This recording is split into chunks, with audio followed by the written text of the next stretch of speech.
السلام علیکم ورحمۃ اللہ وبرکاتہ۔ آج 10 ستمبر بروز اتوار مولانا خرم شہزاد صاحب ہیں ہمارے ساتھ، اور بھائی عمر رشید صاحب ہمارے میزبان مکرم ہیں۔ ہم جوبک سے نیشنل پارک جا رہے ہیں جہاں دنیا کا سب سے بڑا جنگل ہے۔ انشاءاللہ کل وہاں شام پہنچیں گے۔ تو ابھی ہم درمیان میں ویٹ بینک ہے اور یہاں ایک بنایا ہوا ہے، اور سامنے بڑے بڑے گینڈے ہیں اور گائے ہیں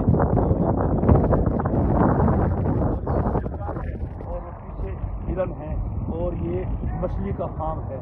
یہ ایک قدرتی انہوں نے مصنوعی قسم کا جنگل بنایا ہوا ہے، اور ماشاءاللہ بہت اچھا یہاں کا ماحول ہے اور موسم ہے، کھلی فضا ہے۔ یہ ایک پوائنٹ ہے مطلب سڑک، مسافر یہاں سے گزرتے ہیں، کھانا بھی کھاتے ہیں، چائے پیتے ہیں، کافی پیتے ہیں۔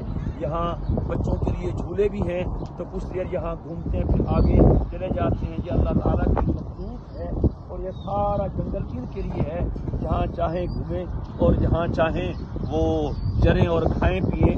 پہلے ہم انہیں اسکرین پہ دیکھتے تھے ان بڑے بڑے جانوروں کو کہ شیر سے لڑ رہا ہوتا تھا، اور آج ہم انہیں بالکل اپنی آنکھوں کے سامنے دیکھ رہے ہیں۔ فتبارک اللہ احسن الخالقین۔ ہرن اور شتر مرغ بھی وہ سامنے نظر آ رہا ہے۔ انشاءاللہ اس کا جانوروں کا اصل نظارہ تو کل کریں گے انشاءاللہ، اور آپ کو اس ساشی رکھیں گے۔ فتبارک اللہ احسن الخالقین۔ السلام علیکم ورحمۃ اللہ وبرکاتہ۔